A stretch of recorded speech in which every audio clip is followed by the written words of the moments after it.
जो हिंडनबर्ग जो कंपनी है, उस कंपनी ने आज तक पूरे विश्व में जिस भी कंपनी की रिपोर्ट दी है, जिस भी कंपनी के ऊपर एलिगेशन लगाया है, वो कंपनी पूरी तरह बंद हो गई है, शट डाउन हो गई है, क्लोज हो गई है।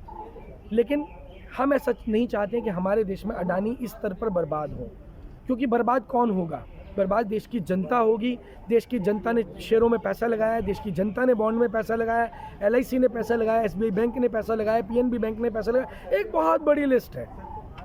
तो वो अडानी बर्बाद नहीं होगी, देश की जनता बर्बाद होगी। तो हम ऐसा नहीं चाहते। हम चाहते हैं कि उन कंपनियों को जिंदा रखा जाए। हाँ, ये संभव है कि हो सकता है कि मोदी जी कुछ एक ऐसा निर्णय ले लें कि अडानी की कंपनियों को नेशनलाइज किया जाए, और ये हो जाना चाहिए। अब वो समय आ चुका है। इससे पहले कि अडानी यहाँ से देश छोड़कर जाने का प्रयास करें या संपत्ति को ट्रांसफ़र, क्योंकि कोई भी जो बड़ा व्यापारी यहाँ से देश छोड़कर जाता है वो सबसे पहले अपनी एसेट को ट्रांसफ़र करता है। तो ऐसी स्थिति के अंदर एसेट ट्रांसफ़र हो उससे पहले ऐसे कुछ सख्त एक्शन सरकार को ले लेने चाहिए। ED और CBI को जांच दे देनी चाहिए। बहुत कैपेबल ऑफिसर्स हैं हमारे पास, जो लोग इसके ऊपर इमीडिएट तत्काल प्रभाव से इफेक्टिवली चीज़ों को संभाल सकते हैं, जिम्मेदारी ले सकते हैं, और देश छोड़ने से पहले, देश की संपत्ति बाहर जाने से पहले उसको रोका जा सकता है। तो अडानी के साथ साथ अंबानी और तमाम लोगों के जो शेयर हैं उन पर असर पड़ा है, और आप देख रहे हैं कि टॉप 10 में कोई भी भारतीय नहीं है।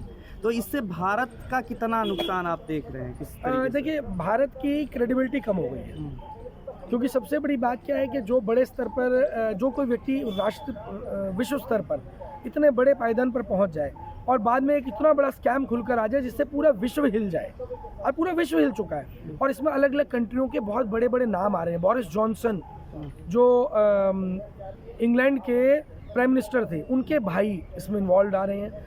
बांग्लादेश में जो एग्रीमेंट हुआ था बिजली समझौता, उसके ऊपर कई बड़े नेताओं के नाम आ रहे हैं। श्रीलंका में जो समझौता हुआ था उस पर बड़े नेताओं के नाम आ रहे हैं। ऐसी बहुत बड़ी लिस्ट निकल के सामने आ रही है कि खाली अडानी जब डूबेगा, तो कहते हैं ना कि डूबेंगे तो सनम तुम्हें साथ लेकर डूबेंगे।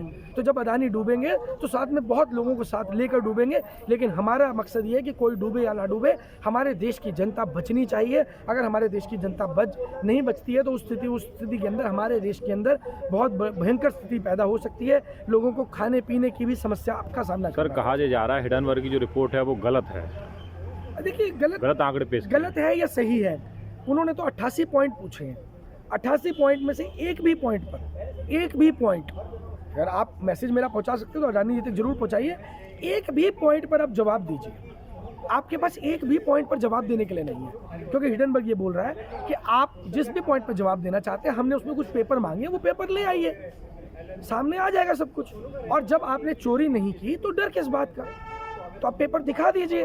अब RSS की तरफ से भी कुछ नाम लिए गए हैं। आप देख रहे हैं कि कुछ मीडिया के लोग हैं, हाउसेस हैं, जो एंकर हैं, कुछ वायर और तमाम इसमें नाम है। तो वो लोगों की साजिश है इसमें, आप कैसे देखते हैं? देखिए, साजिश तो हम भी जानते हैं कि कौन से मीडिया के पत्रकार, कौन सी मीडिया की एंकर हीरे की अंगूठी पहनती है, कौन हीरे का हार पहनती है, कौन 9 लाख का हार पहनती है, कौन BMW से घूम रहा है, कौन जैगुआर से घूम रहा है, कौन रोल्स रॉयस से घूम रहा है। तो हिसाब तो होना चाहिए। गलत क्या है? हिसाब क्यों नहीं होना चाहिए? हर मीडिया वाले का हिसाब होना चाहिए। आप लोग यहाँ जनता के बीच में काम कर रहे हैं। आप लोगों के ऊपर अगर मैं बात करूं, आप लोग मेहनत कर रहे हैं। वो लोग जो वहाँ पर 8-8, 10-10 लाख रुपए की अंगूठी पहनकर मीडिया चैनल के बीच में रिपोर्टिंग करने आ जाते हैं, वो पत्रकार नहीं है, वो दलाल हैं। दलाल, देश के दलाल हैं, और ऐसे देश के दलालों को देश में रहने का कोई अधिकार नहीं है। लेकिन अडानी का देश में काफ़ी योगदान माना जा रहा है, इसीलिए उन पे लगाया जा रहा है, उनको बदनाम करने के लिए ऐसी चीज़ें किए जा रहे हैं। देखिए, अडानी जी का देश में योगदान नहीं है ऐसा तो है ही नहीं। योगदान तो है। योगदान तो जो देश में एक रोड पे कुत्ता घूमता है उसका भी होता है भाई। जो देश में कुत्ता घूमता है, गाय भैंस आवारा पशु घूम रहे हैं, उनका भी योगदान है। तो योगदान तो सबका है। जो भारत में रहता है उसका योगदान है। लेकिन समस्या ये है कि वो योगदान किस तरीके से है। देश को लूटने का योगदान है या देश को कुछ देने का योगदान है? तो रवीश कुमार का भी नाम इसमें शामिल हो गया। रवीश कुमार हिंडनबर्ग वहाँ पर जाते थे और वहाँ पे कई बार गए हैं इस चीज़ को लेकर के। देखिए, मैं क्या कहना चाहता हूँ, मैं ये कहना चाहता हूँ 88 सवाल हैं। आप 88 में से सबसे हल्का सवाल चुन लीजिए। अडानी जी चुन लें, भाजपा के जो उनका लोग समर्थन कर रहे हैं वो चुन लें, सबसे हल्का घटिया सवाल चुन लें। जिस पे वो अडानी का डिफेंस कर सकते हैं वो सवाल चुन लें, और जो पेपर मांगे जा रहे हैं वो दिखा दें। भाई मैं मजबूत सवाल नहीं पूछ रहा, सबसे हल्का सवाल जो उनकी चॉइस का हो उस पर जवाब दे दें। तो क्या अडानी लेकिन देश छोड़ दम के रखो ना भागेंगे? भाई, दम रखो, गूदा रखो। अडानी देश छोड़ के भागेंगे? नहीं, अडानी देश छोड़ के नहीं भागेंगे भाई, ये तो मैं साफ बता रहा हूँ।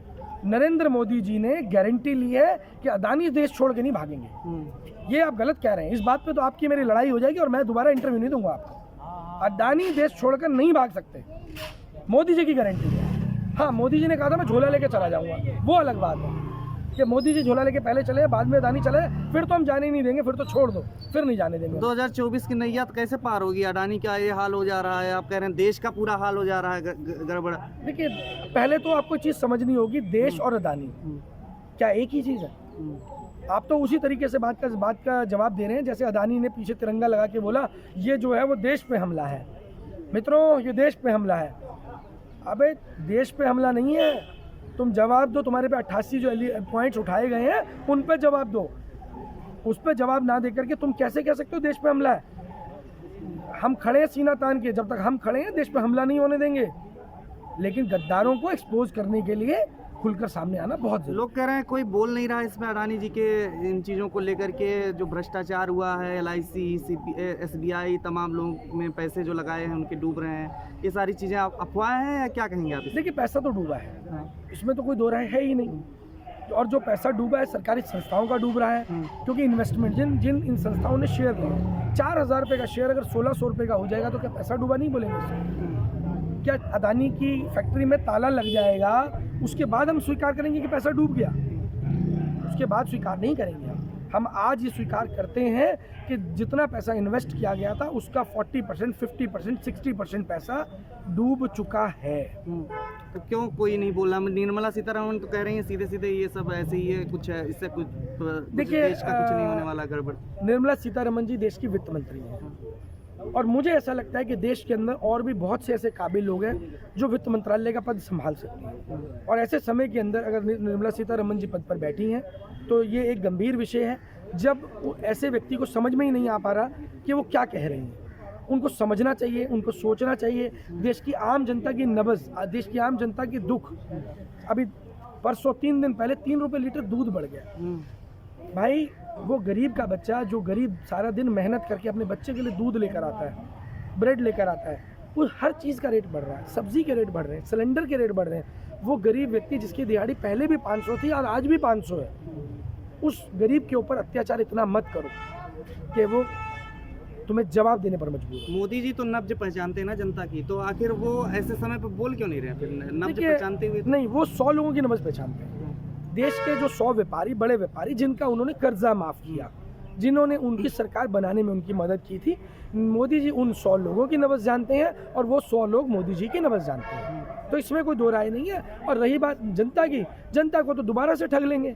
अडानी का नहीं तो इस बार किसी और बड़े व्यापारी का पैसा लगा लेंगे, भ्रम के अंदर डाल करके जनता को दोबारा ठगा जा सकता है। इसमें कोई बड़ी बात नहीं है। तो जो और लोग हैं जो सरकार के साथ खड़े होते हैं, ऐसा आरोप लगता रहा, जैसे रामदेव हैं और तमाम लोग, वो लोग तो इस मसले को आप देख रहे हैं कि उधर ले जा रहे हैं। आप देख रहे हैं मुसलमान आतंकवादी हैं और हिंदू मुस्लिम पे ले जा रहे हैं। देखिए, अभी आप देख रहे हैं कुछ लोग हिंदू राष्ट्र बनाने की मांग करने आ गए हैं। तो ये अडानी की संपत्ति बड़ा मामला है, हिंदू राष्ट्र बड़ा देखिए, मामला? मैं आपको बता देता हूँ कि भारतीय जनता पार्टी मुद्दे को डाइवर्ट करना बहुत अच्छे से जानती है।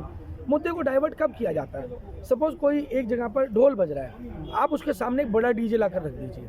जब डीजे की आवाज़ ज़्यादा होगी तो ढोल की आवाज़ अपने आप दब जाएगी। दूसरा तरीका है कि ढोल वाले से एक स्टिक छीन लो, ढोल की आवाज़ बंद हो जाएगी। तो जब वो स्टिक नहीं छीन पा रहे हैं तो उन्होंने अपना शोर बड़ा करना शुरू कर दिया है।